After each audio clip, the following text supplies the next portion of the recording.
하나님 말씀 출애굽기 25장. 여호와께서 모세에게 말씀하여 이르시되 이스라엘 자손에게 명령하여 내게 예물을 가져오라 하고 기쁜 마음으로 내는 자가 내게 바치는 모든 것을 너희는 받을지니라.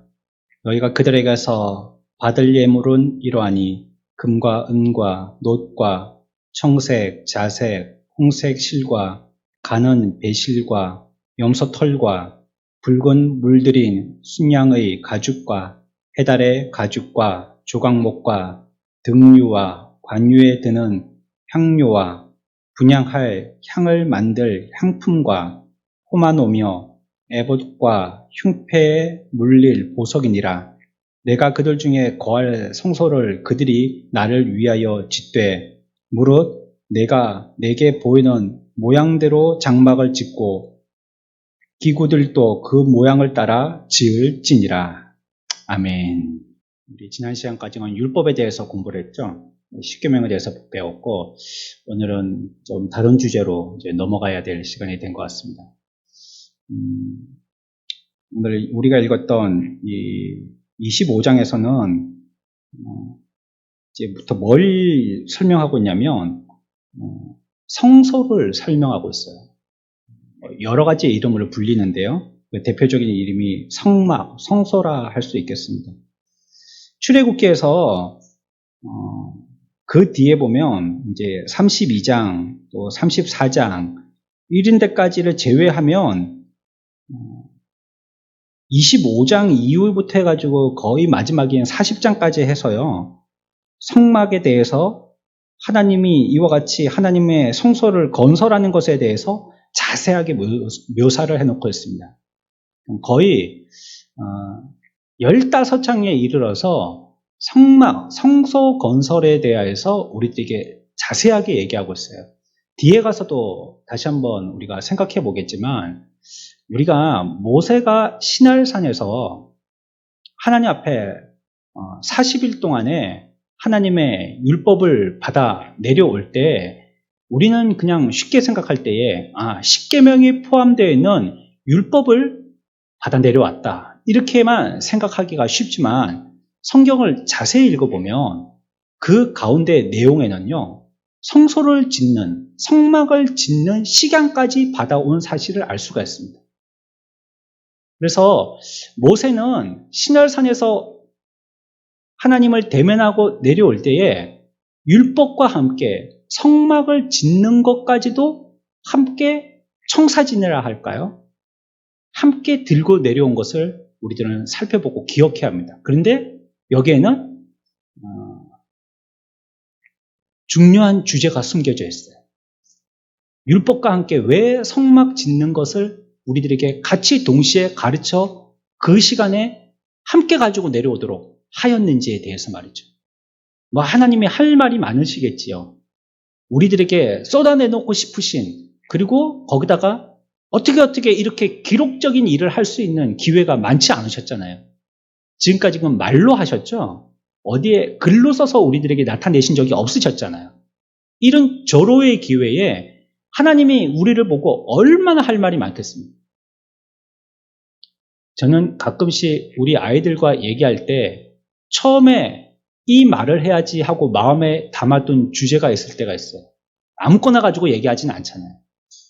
왜냐하면 아무거나 가지고 얘기하면 돌아오는 반응이 예상이 되니까. 안 들으려고 그러고 알겠어요 좀. 이렇게 하면 그다음부터는 말을 안 듣겠다는 소리거든요. 그러니까 이제 처음에는 들을 수 있는 주제 가지고 다시는 그런 얘기 안 해야지. 이런 말은 이런 단어를 안 써야지 하고 마음에 다짐을 하고 작정을 하고 계획을 하고 몇 번 검토를 하고 그래가지고 이제 그 주제 가지고 면접관에게 시험 치러 나가듯이요. 주제를 가지고 얘기할 때가 있습니다. 그 얘기를 하다 보면요. 내가 이 얘기를 하고 싶어서 말을 꺼냈는데 뒤에 가다 보면 그 얘기와 함께 제가 그렇죠. 자녀들이 그러면요. 부모가 그래 맞다 하고 막 나중에는 좀 나무라는 말을 시작했다가도 뒤에는 막 복받아라 이런 말을 할 텐데 얘기를 하면서 얼굴 인상을 보니까 조금씩 찌그러지고 고개가 떨어지고 안 듣는 것 같고 그러면 이제 말이 대화가 아니고 그다음부터 이제 잔소리가 나오기 시작하죠. 그래서 옛날에 저기 막 호랑이 담배 피던 그 시절 얘기서부터 해가지고 막 지금까지 켜켜이 쌓여 있었던 그런 묵은 때와 같은 모든 잔소리들이 그냥 한꺼번에 쏟아내지니까 이제 더 말을 들을 수 없는 상황이 되어지죠.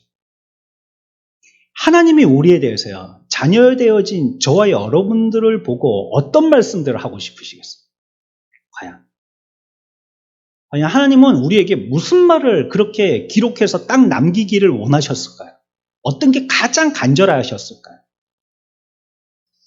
그런 부분으로 우리가 율법과 오늘부터 생각할 성막, 여기에 대한 식양을 우리에게 가르쳐 주시는 것에 대한 그 이유가 무엇인지를 그러한 하나님의 마음을 조금 짐작하고 생각해 본다면 우리는 더 진리에 가까이 다가갈 수가 있겠어요. 성막이라고도 불리고요. 성소라고도 얘기하고 있습니다. 오늘 우리가 읽었던 말씀 가운데요. 8절 보세요. 같이 읽습니다. 25장 8절입니다. 시작. 여기에 보면 뭘 지으라고요? 성소 그랬죠? 성소. 하나님이 백성들 가운데 거할 성소 이렇게 얘기하고 있습니다. 성소는 말 그대로 한자대로 풀이한다면 거룩한 장소 이 얘기합니다. 거룩한 장소. 그게 성소입니다. 모든 것이 거룩한 장소가 될 수 있습니다. 아멘. 하나님이 거하시는 곳은요, 모든 것이 성소가 될 수 있습니다.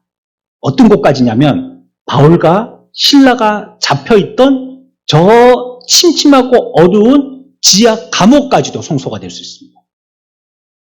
주 예수를 모신 곳이 그 어디나? 하늘나라. 시인은 그렇게 노래하고 있잖아요. 어디든지 성소가 될 수 있어요. 여러분들의 가정이 성소가 될 수 있고요.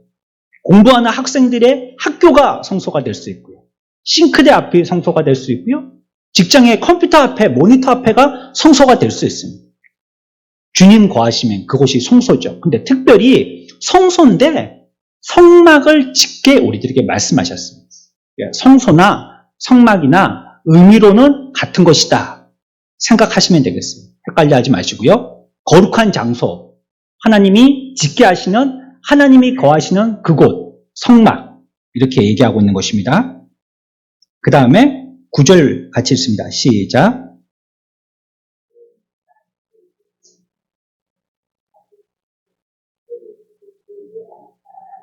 아멘. 여기에는 또 뭘 지으라고요? 장막을 지어라 이렇게 얘기했죠. 같은 겁니다. 같은 거. 지금 같은 말을 세 가지로 표현해 봤습니다. 첫 번째 뭐요? 성소, 또요? 성막, 또요? 장막. 같은 겁니다. 다 같은 겁니다. 우리가 보면 성경을 읽을 때 어려워하는 이유 중에 하나가 단어의 뜻을 이해하지 못하기 때문입니다. 그러니까 그 말이 너무 어려운 거예요.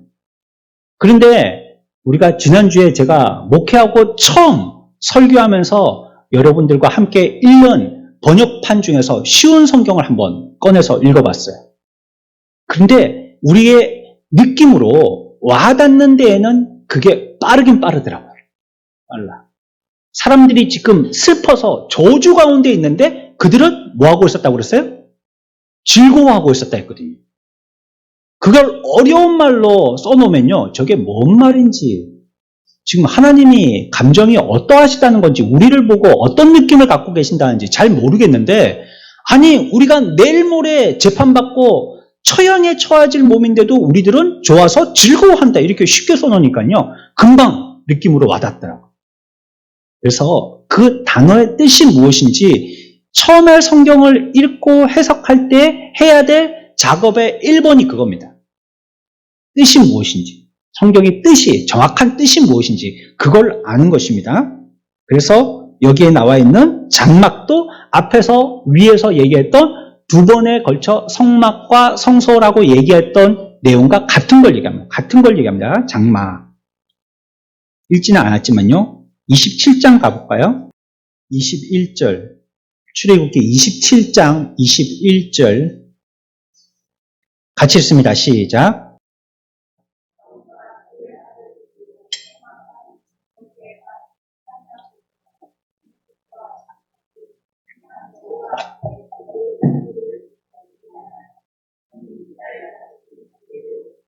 아멘. 여기는 또 뭐라고 얘기하고 있죠? 회막 이렇게 얘기하고 있죠. 회막. 다 같은 겁니다. 다 같은 말을 얘기하고 있습니다. 여기는 회막이라고 표시하고요. 회막의 뜻은 무슨 뜻이냐? 회는 모인다는 것이잖아요. 모이는 곳. 모이는 곳이라는 겁니다. 조금 더 의미를 발전시켜 나가면 만나는 곳이라는 거예요.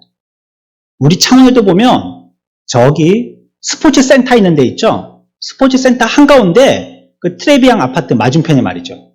넓은 광장이 있습니다. 그 광장의 이름이 만남의 광장. 저는 처음에 만나 광장인 줄 알았어요. 야, 누가 지었는지 참 성경적으로 잘 지었네 이랬는데 그게 아니더라고요. 만남의 광장이다. 만남의. 이게 만난다는 거죠.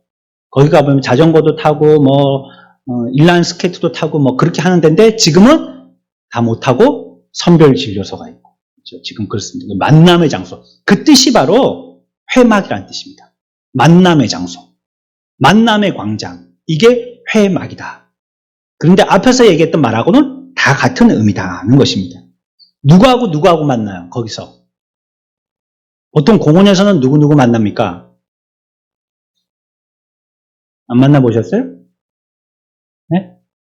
연애할 때 연인들이 서로 광장에서 만나죠. 그렇죠? 나 때는 그랬다는 겁니다. 옛날에. 요즘은 그런 데서 안 만납니다. 시원한 커피숍에서 만나야지. 누가 때 앞에 밑에 광장에서 만나겠어요? 옛날에 그랬다는 거예요. 옛날에. 순진할 때 놀이터에서 만나고 그러죠. 이렇게 이때는 누구하고 만나요? 하나님과 하나님의 백성들이 만나는 겁니다. 이 장소에서는. 죄인들끼리 만나는 장소가 아니고요. 하나님을 만나는 겁니다. 여러분들이 오늘 또 하나님이 우리들에게 모이라고 한 장소에 모여서 함께 예배합니다. 이 시간에 모여서 누구를 만나느냐? 물론 왔더니 여러 사람들, 사랑하는 우리 성도들을 만나게 되기는 하지만 우리의 이 만남의 주 목적의 대상은 누구시냐면 하나님이십니다. 이 교회 누구 만나러 오느냐? 하나님 만나러 오는 겁니다. 하나님. 여러분들은 사람들이 모이기 때문에 사람 만나러 오는 장소로 오해하시면 안 됩니다. 이곳은 절대적으로 하나님 만나는 곳입니다. 그 외에는 다른 용도로 쓰여서도 안 되고 그 외에는 다른 목적으로 와서도 안 되는 것. 하나님 만나기 위해서 오는 장소. 그곳이 바로 앞에서 읽었던 27장에서는 뭐라고 부른다고요? 모이는 곳, 회막. 이렇게 부른다는 거예요. 조금 더 넘어가 볼까요? 38장 21절입니다. 같이 읽습니다. 시작.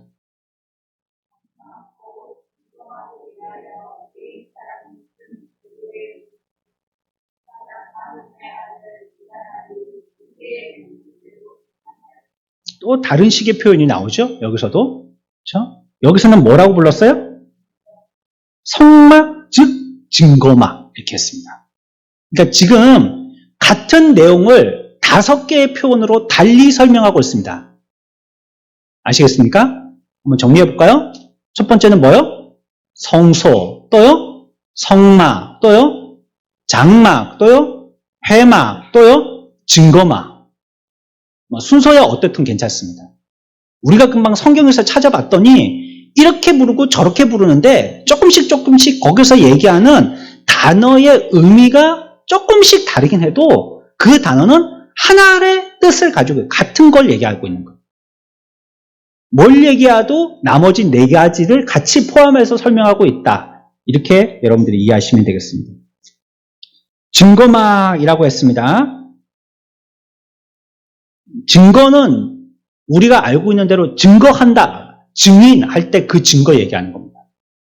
그러니까 여기서는요, 하나님이 무슨 일을 하시는지 증거로 보여주시는 곳이다. 그런 뜻입니다. 증거막은. 하나님이 살아계시는지 모르겠지. 여기 오면 하나님의 살아계심을 알 수가 있어. 이런 겁니다. 그게 무슨 막이요? 증거막. 하나님의 살아계시고 역사하심을 보려면 여기 오면 돼. 거기가 증거막이야. 이렇게 얘기하고 있는 것이에요. 그게 증거막입니다. 그러니까 우리가 살펴본 것만 해도 표현이 5가지 표현이 있는 거예요. 표현은 서로 조금씩 다르긴 하지만 한 가지 같은 것을 계속 설명하고 있다 하시면 되겠고요. 그렇다면 우리가 이제 그 다음 스텝으로 넘어가야 되겠는데, 이게 이제 그 뜻이라면요, 성막, 성서, 뭐 회막, 증거막 뭐 이런 거 얘기하셨을 때에 이걸 왜 두 개 하셨는지에 대한 이유를 알아야 되겠습니다. 왜 우리들에게 성막을 두 개 하셨는지 말이죠. 그 성막을 두 개 하신 이유와 목적이 무엇인지 말입니다. 몇 가지로 우리가 생각해 볼 수가 있겠습니다. 우리가 읽었던 25장으로 다시 넘어가세요. 8절 봅시다. 출애굽 25장 8절 말씀입니다. 같이 봅니다. 시작.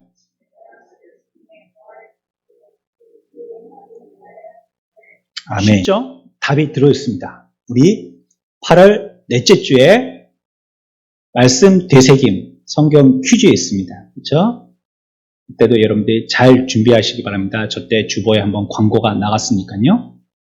그런데도 보면 문제만 잘 읽어도요, 답이 거기 거의 다 들어있는 경우들이 있어요. 그것처럼 오늘 우리가 8절을 봐도요, 이 성소는 어떤 곳이냐 하는 것을 우리들이 알 수가 있는데요. 8절에서는 하나님이 이 성소를 어떤 목적으로 우리들에게 주신다고 말씀하고 계세요? 그들 중에 거할 곳으로 라고 말씀하고 있죠. 내가 그들 중에 거할 성소를 이렇게. 그러니까 성막을 짓는 목적은 무엇 때문에 지으시냐면 하나님이 뭐 하기 위해서요? 거하시려고 짓는 겁니다. 거하시려고. 하나님이 계시기 위해서 짓는 것입니다. 너무 아프지만 마음에 많은 교회들 가운데에 이제 교회가 그 건물이 교회로서의 기능을 다하고 다른 용도로, 부수기는 아까우니까요, 다른 용도로 쓰여지는 그런 교회 건물들도 있습니다. 예배당. 대표적인 예로 통도사 거기 경부고속도로 타고 올라가다 보면 고속도로 옆에 찜질방이 큰 게 한 개 있는데요. 그게 원래 교회 예배당이었습니다. 근데 이제는 십자가 내리고요, 거기 찜질방이 됐어요. 엊그저께도 어디를 갔다 오는데요, 거기 경치도 좀 괜찮고 하는 데거든요. 이 인근입니다. 굉장히 가까운 데 있습니다. 그래서 거기다가 예배당을 예쁘게 지은 것 같아요. 한참 전에 지었어요. 10년도 됐을 것 같아요. 한참 북면에, 말해버렸네. 이래가지고 목사는, 참, 잘 속아요. 잘 속기도 하고. 북면에 한참 그거, 시티 짓는다고 사람들이 막 붐이 일고 할 때 말이죠. 그때 지었어요. 그걸 보고 지은 것 같아요. 그런데 한참 지금 아파트 짓고 있는 무동이나 감계나 거기와는 조금 떨어져 있는 데 지었어요. 그래서 여기 있는 사람들이 그까지 갈까 싶었는데, 멋지게 짓긴 잘 지었어요. 좋은 장소에. 그런데 못 견뎠어요. 못 견디고 결국은 엊그저께 지나가 보니까 십자가 내리고요, 그냥 연립주택인가 뭔가 잘 모르겠어요. 앞에 간판도 없고 그렇게 그냥 지금 사용하고 있더라고요. 팔려가지고. 너무 마음 아파요. 그런 게. 상가 같으면 좀 이해하잖아요. 상가는 원래 지을 때부터 상업 위주로 지어졌으니까 그 가운데 우리가 예배하는 장소로 정해서 그렇죠. 원래 목적은 그런 예배당을 지으려고 지은 게 아니잖아요. 그래서 그건 좀 이해를 하는데, 거기는 뻔듯하게 예배당을 지은 거 아니에요. 예배당. 딱 모양이 그대로 예배당을 지었는데 그게 찜질방이 됐다. 이건 너무 마음 아프잖아요. 예전에 그거 아세요? 마산에 저기 삼복도로 위로 가다 보면요, 거기에 교회하고 절하고 이렇게 붙어 있었는데 그 교회가 나중에는 절에 팔렸어요. 그래서 나중에는 그 교회가 절이 됐어요. 그런 데도 있어요. 그런 것도 마음이 아프죠. 또 저쪽으로 들어가 보면 거기는 또 이단에 너무 기가 눌려가지고 옆에 이단 교회가 이따만한 교회가 있습니까? 그래가지고 그 교회도 버티지 못하고 나오게 됐어요. 물론 이단에다가 그 건물을 판 건 아니에요. 그런데 바로 옆에 붙어 있어가지고요, 그냥 나오게 되었고 그 교회 십자가는 내리게 되는데 공교롭게도 전부 다 이 두 교회가 우리 노예 교회예요. 마음 아프게도. 이런 거 보면 교회는 원래 그 목적이 무엇이냐? 뭐 하는 거예요? 하나님이 거하시는 거예요. 성막의 목적은 하나님이 거하시기 위해서 지어진 곳이에요. 이곳은 우리의 뭐 친교나 사교나 뭐 어떤 뭐 봉사나 아니면 뭐 다른 목적을 위해서 모임을 갖는 게 아니에요. 하나님이 거하시기 위해서 그 목적을 두고 만들어진, 그리고 그 만들어질 때도 어떻게 만들어져야 되냐면 너희들이 멋지게 만드느라고 마음대로 만들어서는 안 된다는 거예요. 하고 싶은 대로 마음대로 해서는 안 된다는 거예요. 어떻게 하라고요? 25장 9절에 어떻게 만들으라고요? 그 모양대로, 예전에 있는 한글 개혁에서는 식양대로 이렇게 했습니다. 정해준 모양대로, 이런 뜻입니다. 모이기 위해서 지어진 성막을 지을 때는 내가 알고 있는 최신의 공법으로 아주 화려하게 아름답게 장식해서 멋지게 짓는다고 그걸 잘 짓는 거다고 말씀하지 않는 거예요. 내가 가르쳐준 대로 지어야 된다. 그리고 그곳의 목적은 하나님이 거하시는 목적으로 짓는 것이다 라고 얘기하고 있는 것이에요. 하나님은 어디든지 계십니다. 믿으십니까? 어디든지 계세요. 그래서 우리가 조직신학에서는 어려운 말로 썼어요. 하나님의 무소부재하심, 이렇게 배웠습니다. 그러니까 없는 데가 없고요, 안 계신 데가 없다는 거예요. 어디든지 거하시고 안 계신 데가 없다. 그 말이 무소부재입니다. 말 그대로 어디든지 계시는 겁니다. 아마 이 우주를 하나님이 거하실 하나님의 집으로 택해도 하나님은 모자르셔요. 우주를 넘으시는 분이시거든요. 우주에도 가득하시고요, 어디든지 계시는 분이십니다. 하지만 우리가 하나님의 무소부재하심을 이해하면요, 또 한 가지를 연결해서 같이 생각해야 될 것이 있는 것입니다. 무엇이냐면 하나님은 어디든지 계시지만 무소부재하시지만 또한 특별한 장소에만 계시기도 하신다는 거예요. 하나님은 어디든지 계시나 또한 하나님은 특별한 곳에 계신다는 거예요. 하나님의 영광을 나타내시기 위해서는요, 한 특별한 장소를 선택하셔가지고 그 장소에서 하나님의 영광을 드러내 보여주시고 하나님의 음성도 듣게 하여 주시고 하나님의 특별한 일들도 나타내 보여주신다는 거예요. 그래서 앞에서 뭐라고 부른다고요? 이 장소를 성막과 함께 증거막이라고 부른다. 하나님이 특별한 하나님의 어떠하심을 보여주시는 한 특별한 장소에 나타나기도 하시는 거예요. 하나님은 어디든지 계시지만요.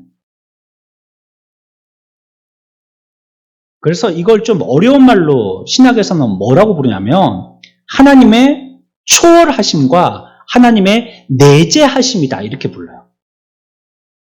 초월은 어디든지 다 자신을 나타내서 다 계신다는 겁니다. 어떤 장소에도 얽매이지 아니하시고 그곳을 초월해서 계신다는 거예요. 어디에도. 그러나 또 어떤 때에는 어떤 특별한 장소에서 자신을 나타내고 싶어 하신다는 것이에요. 그러니까 세상에 여러분들이 있는 곳 가운데 하나님은 여러분들과 함께 하세요. 그런데 또한 하나님은 하나님이 나타내시고자 하시는 곳에서 하나님의 모습을 나타내기를 원하세요.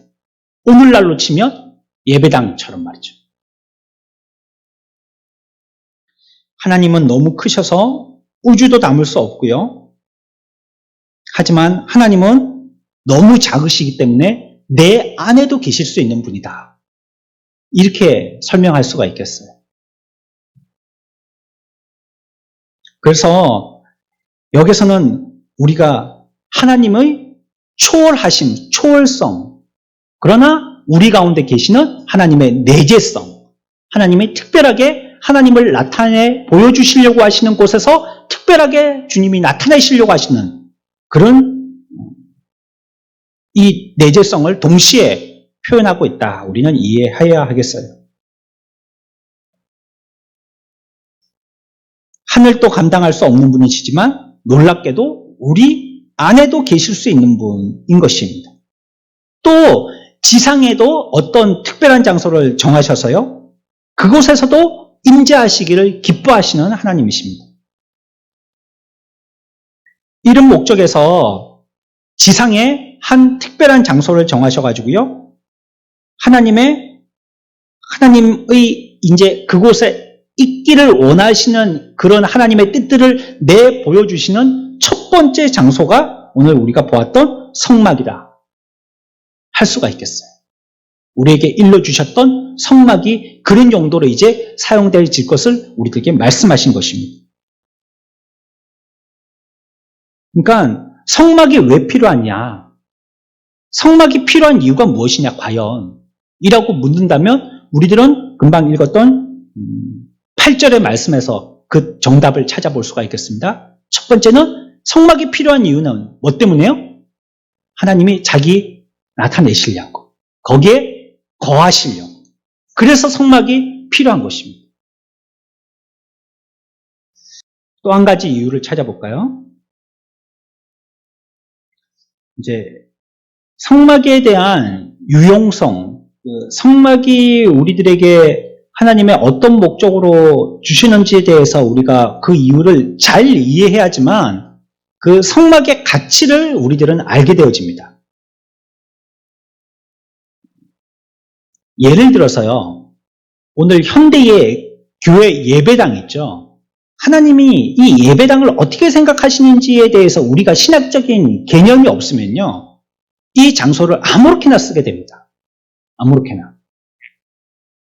물론 이 장소에 타일 붙이는 것도 타일 붙이는 분이 오셔갖고 붙였고 천장 작업도 전기하시는 분도 페인트 칠도 옆에 이렇게 인테리어도 전부 사람들이 했고요. 여러분들이 앉아 있는 것도 전부 다 그 의자도 어디 가서 사왔고 그런 거니까 이게 특별하게 거룩한 곳인가? 그거는 이 장소에 대한 개념 정의가 똑바로 안 돼서 그렇죠.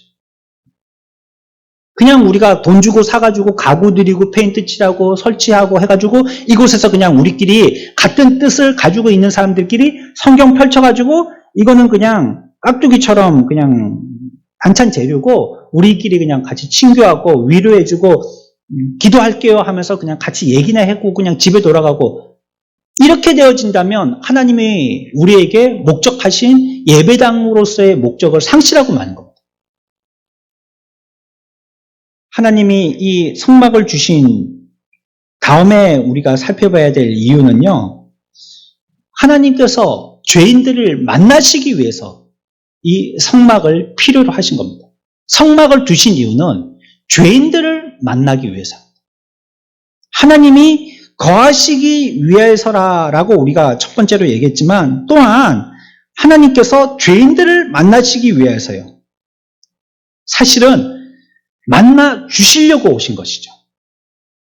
이곳에 만나 주시기 위해서 성막을 짓게 하신 것입니다. 지금 모세는요. 시내산에 올라가 있거든요. 시내산에 올라간 모세가요. 두 가지를 가지고 내려옵니다. 뭘 가지고 내려오냐면 하나는 우리가 앞에서 이미 배운 대로 율법을 갖고 내려옵니다. 율법을 가지고 내려오고요. 근데 그것만 가지고 내려온 것이 아니고요.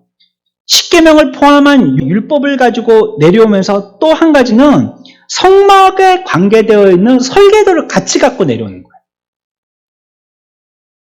함께 가지고 내려오는 것입니다. 25장 15절입니다. 같이 읽습니다. 18절까지 읽습니다. 시작.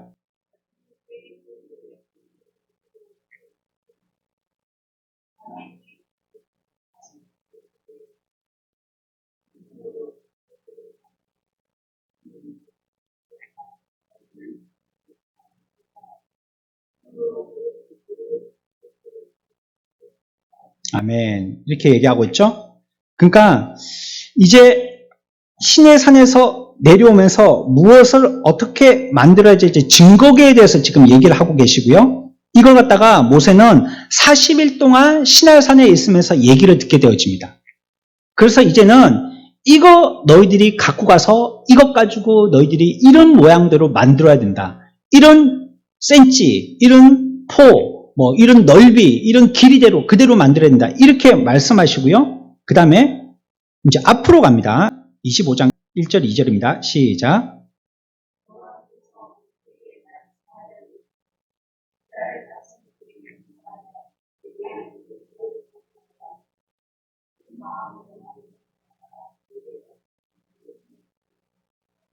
아멘.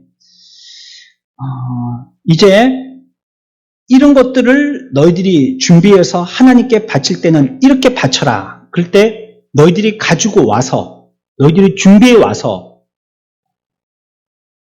이런 곳에 이렇게 바쳐라. 이렇게 얘기하는 거예요. 이런 곳에 와서 이렇게 바쳐라까지를 말씀하시는 게 1, 2절의 말씀이고요. 그 다음에 이제 뭐라고 얘기하시냐면 8절에 가세요. 내가 그들 중에 거할 성소를 그들이 나를 위하여서 짓되 무릇 내가 내게 보이는 모양대로 장막을 짓고 기구들도 그 모양을 따라서 지을지니라. 이렇게 얘기하고 있습니다.